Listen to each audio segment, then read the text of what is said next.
Les amis, je serai vous, je cliquerai tout de suite sur le bouton like de la vidéo pour ne pas risquer de retrouver cette araignée dans votre lit ce soir.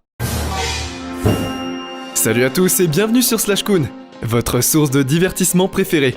Bonjour à tous les amis. Nous avons tous parlé des plages les plus incroyables. Nous avons parlé des meilleures destinations de vacances et des villes les plus étonnantes. Mais il existe cependant des endroits trop dangereux, trop protégés ou peut-être trop spacieux à visiter, même pour le voyageur le plus expérimenté.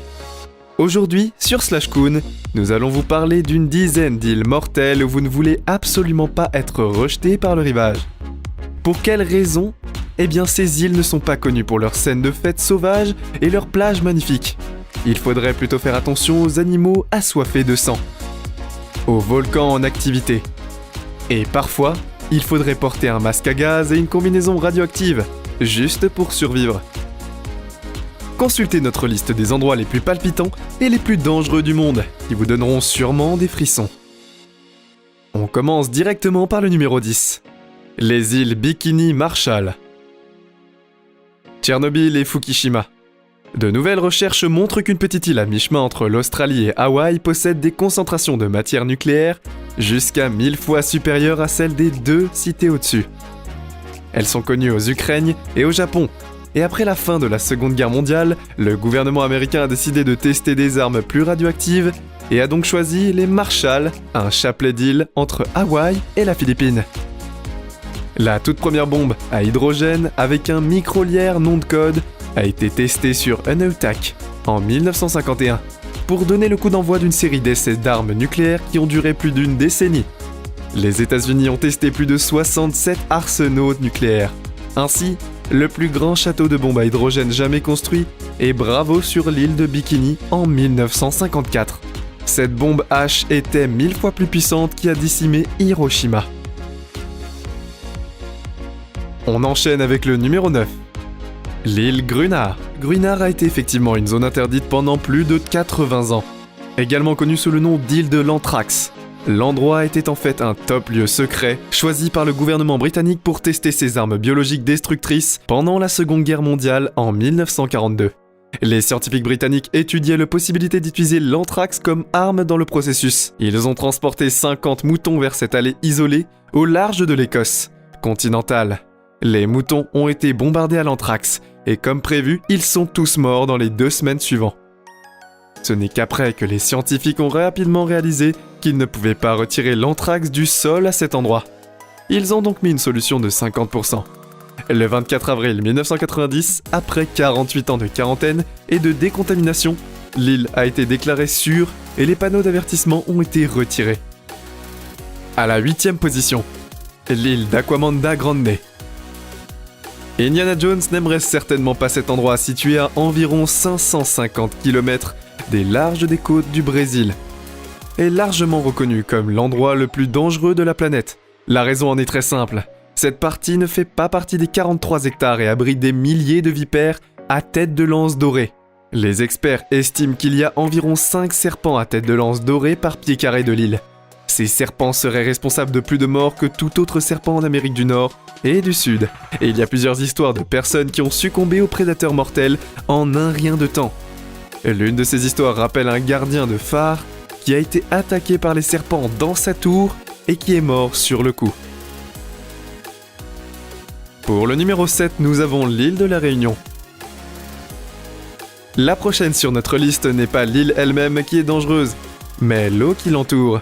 Située à environ 420 miles à l'est de l'île de la Réunion, à Madagascar, elle n'est longue que de 40 miles, et comme le climat et le soleil sont doux, des plages inondées, ce qui en fait une destination de vacances populaire. Mais au cours des 5 dernières années, 13% des attaques de requins mortels dans le monde ont eu lieu au large de ces côtes. Et pour mettre les choses en perspective, il n'y a eu que 3 attaques de requins au large des côtes d'Afrique du Sud. En même temps, une population anormalement importante de requins fait le tour des eaux autour de la Réunion.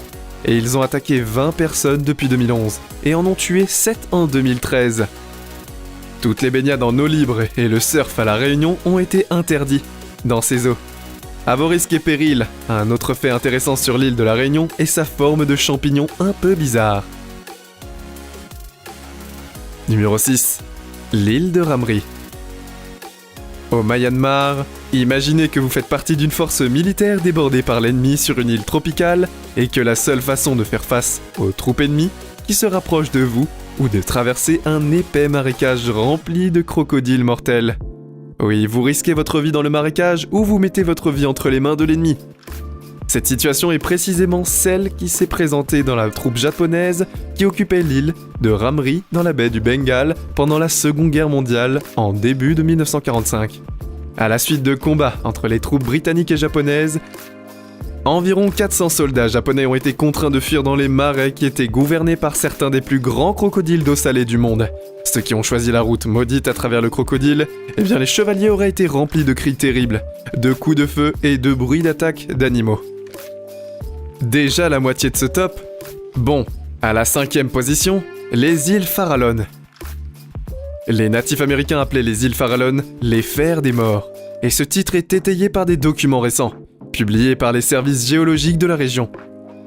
Il a été révélé qu'entre 1946 et 1970, la mer autour des îles Farallon au large de la côte de San Francisco a été utilisée comme site de décharge pour les déchets radioactifs. Une étude de l'Administration nationale des océans et de l'atmosphère a indiqué qu'au moins 47 500 fûts en acier y ont été jetés. Mais leur emplacement exact et le risque qu'ils représentent pour l'environnement n'est pas clair. On pense aussi que tenter de les enlever causerait plus de dommages que de les laisser intacts. Cependant, au fil des décennies, l'écosystème des îles Farallon a commencé à se rétablir lentement. On passe au numéro 4, et peut-être que vous la connaissez. Île de Stromboli. Surnommé le phare de la Méditerranée, pour son imposant Stromboli, à la lueur constante d'une superficie de près de 5000 carrés. Il est largement connu pour ses éruptions volcaniques spectaculaires qui font jaillir des fontaines de roches en fusion de sa lave. Le cratère central rempli de lave de la petite île volcanique italienne est l'un des volcans les plus actifs du monde, en éruption toutes les 15 à 20 minutes depuis près de 2500 ans. Depuis des millénaires, des fontaines de lave sont déversées presque continuellement chaque été. Des bateaux entiers de visiteurs viennent ici pour les plages de sable noir étincelantes. Et jusqu'à 500 voyageurs se rendent au sommet de l'île à chaque coucher de soleil et voir les feux d'artifice de lave contre le ciel nocturne. À l'occasion, 3 fois au cours des 100 dernières années, il y a eu des explosions beaucoup plus importantes. La dernière s'est produite en 2003. Ces éruptions étaient suffisamment importantes pour prendre la vie des habitants de l'île et pour détruire une grande partie des villages qui s'y trouvaient. Par la suite, le volcan a été fermé aux touristes pendant 2 ans et vient de réouvrir en 2005.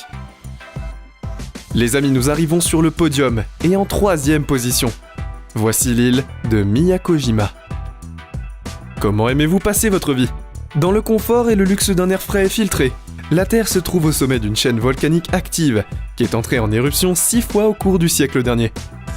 Cependant, le danger ne vient pas seulement des éruptions volcaniques, mais aussi des plus fortes concentrations de gaz toxiques, principalement du soufre s'échappant par le sol en 2000. Une évacuation massive a été mise en place en raison des niveaux extrêmement élevés de gaz toxiques dans la région.